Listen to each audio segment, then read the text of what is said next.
Dear students, welcoming you all for the class that is valuation of shares now.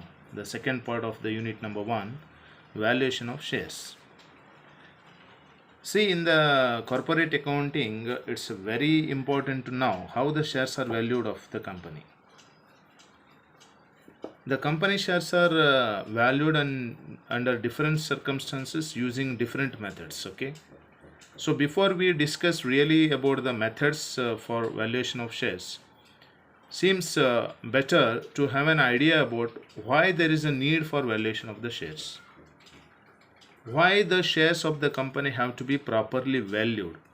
So there are many points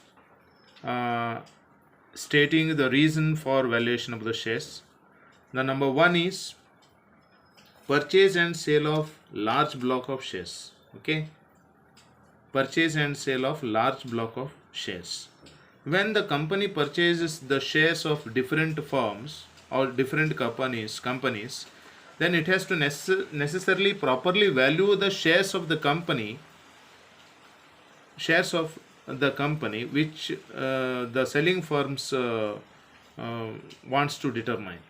The purchase of the shares. ನಾವು ಬೇರೆ ಕಂಪನಿಯ ಶೇರ್ಸನ್ನು purchase ಮಾಡುವಾಗ ಅಥವಾ ನಮ್ಮ ಕಂಪನಿಯ ಶೇರ್ಸನ್ನು ನಾವು ಬೇರೆಯವರಿಗೆ ಸೇಲ್ ಮಾಡುವಾಗ ನಾವು ಪ್ರಾಪರ್ಲಿ ವ್ಯಾಲ್ಯೂ ಮಾಡಬೇಕು. What is the market value on the date of purchase or on the date of sale. So ಮಾರುಕಟ್ಟೆಯ ಮೌಲ್ಯ, ಶೇರಿನ ಮಾರುಕಟ್ಟೆಯ ಮೌಲ್ಯವನ್ನು ನಾವು ನಿರ್ಧರಿಸಬೇಕು. ಯಾವಾಗಂದರೆ ಬೇರೆ ಒಂದು ಕಂಪನಿಯ ಶೇರ್ಸನ್ನು ನಾವು ಕೊಂಡುಕೊಳ್ಳುವಾಗ ಅಥವಾ ನಮ್ಮ ಕಂಪನಿಯ ಶೇರ್ಸನ್ನು ಬೇರೆಯವರಿಗೆ ಮಾರಾಟ ಮಾಡುವಾಗ. The second point for need of valuation of the shares is amalgamation and reconstruction of the company. ನೀವು ಕೇಳಿರ್ಬೋದು ಅಮಲ್ಗಮೇಷನ್ ಆಫ್ ದ ಫರ್ಮ್ಸ್. 2-3 ಕಂಪನಿಗಳು ಅಥವಾ ಫರ್ಮ್ಸ್ಗಳು ಸೇರಿ ಒಂದು ಫಾರ್ಮನ್ನು ಕ್ರಿಯೇಟ್ ಮಾಡುವಂಥದ್ದು, ಕ್ಲಬ್ ಮಾಡುವಂಥದ್ದು, ಟೈಅಪ್ಸ್ ಅಂತೇಳಿ ಹೇಳ್ತೀವಿ ನಾವು. So ಅಮಲ್ಗಮೇಷನ್ of the companies, absorption and reconstruction of the company ಅಂದರೆ ಎಕ್ಸ್ಟರ್ನಲ್ ರೀಕನ್ಸ್ಟ್ರಕ್ಷನ್. ಓಕೆ, ಆ ಕೇಸಲ್ಲಿ ನಾವು ಶೇರ್ಸನ್ನು ವ್ಯಾಲ್ಯೂ ಮಾಡಬೇಕಾಗುತ್ತೆ. Third reason is bonus shares or issue of bonus shares and the issue of right shares. Right ಶೇರ್ಸನ್ನು issue ಮಾಡುವಾಗ, ಕಂಪನಿಯ bonus ಶೇರ್ಸನ್ನು issue ಮಾಡುವಾಗ, ಅಂದರೆ ಬೋನಸ್ ಇಶ್ಯೂ ಇರುವಾಗ ಆ ಕಂಪನಿಯ ಷೇರುಗಳನ್ನು ಕಡ್ಡಾಯವಾಗಿ ನಾವು ಮೌಲ್ಯೀಕರಿಸಬೇಕಾಗುತ್ತೆ. Without valuing the shares of a company we cannot go for issuing the bonus shares or right shares. Then fourth reason is valuation of goodwill. ನಾವು ಹಿಂದೆ ಡಿಸ್ಕಸ್ ಮಾಡಿದ ಹಾಗೆ ಫಸ್ಟ್ ಯೂನಿಟ್ನಲ್ಲಿ ಗುಡ್ ವಿಲ್ ಅನ್ನು ವ್ಯಾಲ್ಯೂಯೇಷನ್ ಮಾಡುವಾಗ ಕೂಡ shares valuation ಆಗಬೇಕು. Okay, when there is a need for valuation of the shares there is a need for valuation of goodwill and vice ವರ್ಸ. ಸೊ 4 ಪಾಯಿಂಟ್ಸ್ ಅಂತ ಹೇಳಿ ಅಲ್ಲ, ಮೆನಿ ಪಾಯಿಂಟ್ಸನ್ನು ಕೂಡ ನಾವು ನೋಡ್ಬೋದು. ಸೊ 4 ಪಾಯಿಂಟ್ಸ್ ಆರ್ ಓವರ್ ನಾವು, ಅಷ್ಟು ಸಾಕು. 2 ಕೇಳ್ತಾರೆ ಅವರು, mention in 2 points explaining the need for valuation of the shares. So ನೀವು 2 ಪಾಯಿಂಟನ್ನು ಎಕ್ಸ್ಪ್ಲೇನ್ ಮಾಡ್ಬೋದು. Then the factors affecting the valuation of shares ಅಂದರೆ ನಾವು ಶೇರ್ಸನ್ನು ವ್ಯಾಲ್ಯೂ ಮಾಡುವಾಗ ಯಾವ್ಯಾವ ಅಂಶಗಳು ಅಲ್ಲಿ ಪ್ರಧಾನವಾಗಿ ನಮಗೆ ಕಾಣುತ್ತದೆ, ಅಥವಾ ಶೇರ್ಸ್ ವ್ಯಾಲ್ಯೂವನ್ನು ಮಾಡುವಾಗ ಅದರ ಮೇಲೆ ಪ್ರಭಾವ ಬೀರುವಂಥ ಮುಖ್ಯ ಅಂಶಗಳು ಯಾವುವು ಅಂತ ಅಲ್ಲಿ 3-4 ಅಂಶಗಳನ್ನು ನಾವು ನೋಡ್ತೀವಿ. ಮೊದಲನೇದು ಎಕ್ಸ್ಪೆಕ್ಟೆಡ್ ಪ್ರಾಫಿಟ್ಸ್. ಇದು ಪಾಯಿಂಟ್ ನಂಬರ್ 2 ಆಗಬೇಕಿತ್ತು, 3 ಆಗಿದೆ, ಪರವಾಗಿಲ್ಲ. ಎಕ್ಸ್ಪೆಕ್ಟೆಡ್ ಪ್ರಾಫಿಟ್ಸ್ ಆಫ್ ದ ಕಂಪನಿಯ ನಿರೀಕ್ಷಿತ ಲಾಭದ ಮೇಲೆ ನಾವು ಶೇರ್ಸ್ ವ್ಯಾಲ್ಯೂಯೇಷನ್ ಮಾಡಬೇಕಾಗ್ತದೆ. Expected profits R high, then shares price will also be high.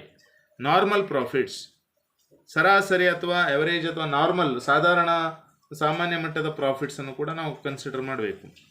ಆಮೇಲೆ capital employed in the business. ಗೊತ್ತಾಯ್ತಾ ನಿಮಗೆ?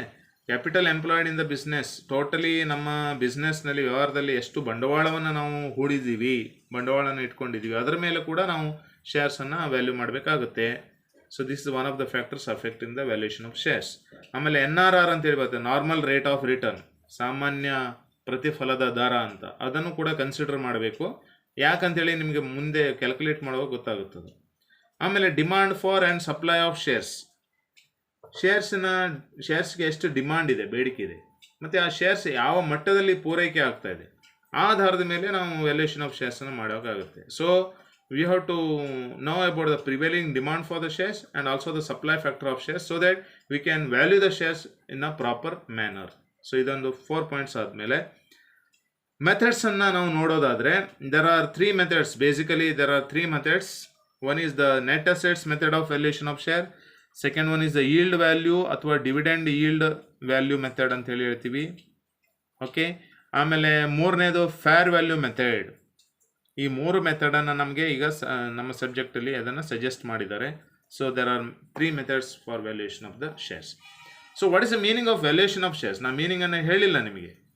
Meaning of the valuation of shares means it's a process of determining the fair market price of the share of the company. Determining or calculating or finding out or ascertaining the proper value of the shares of the company, taking into account the market conditions. So proper market value ಎಷ್ಟಿದೆ, fair value ಎಷ್ಟಿದೆ, ಇವತ್ತಿನ ದಿನದಲ್ಲಿ ಒಂದು ಮಾರುಕಟ್ಟೆಯಲ್ಲಿ ಒಂದು ಕಂಪನಿಯ share ಯಾವ ರೀತಿಯಾದಂಥ ಮೌಲ್ಯವನ್ನು ಹೊಂದಿರ್ತದೆ. ಯಾಕಂದರೆ value of the shares are subject to market risk, ನಿಮ್ಗೆ ಗೊತ್ತಿದೆ ಆಲ್ರೆಡಿ. ಹಾಗಾಗಿ valuation of shares means it's a process, ಪ್ರಕ್ರಿಯೆ ಅದು. It's a process of finding out or ascertaining the value of the shares based on the various factors, market factors or stock market or capital market factors. ಇದು meaning ಆಯಿತು. ಈಗ straight way ನಾವು first ಮೆಥಡನ್ನು start ಮಾಡೋಣ, net assets method. Net assets ಮೆಥಡ್ನಲ್ಲಿ ನಾವು value of ಶೇರ್ಸನ್ನು ಹೇಗೆ find out ಮಾಡ್ತೀವಿ ಅಂತ ಹೇಳಿದ್ರೆ on the base of net assets. Net assets ಏನು ಅಂಥೇಳಿ ನಿಮ್ಗೆ ಆಲ್ರೆಡಿ ಗೊತ್ತಿದೆ. ಸೊ ಆ ಮೆಥಡನ್ನು ಡಿಟೇಲ್ ಆಗಿ ನಾವು ಈಗ ಒಂದೊಂದೇ ಮೆಥಡನ್ನು ನಾವು ಕಲಿತಾ ಹೋಗೋಣ. ಸೊ ಇದಿಷ್ಟು ಥೆರಾಟಿಕಲ್ ಬ್ಯಾಕ್ ಡ್ರಾಪ್, ಇದನ್ನು ನೀವು ತಿಳಿದಿಟ್ಟಿರಬೇಕು. Meaning of the valuation of shares, need for valuation of shares, factor affecting the shares, and importantly the 3 methods for valuation of the shares. Okay, thank you.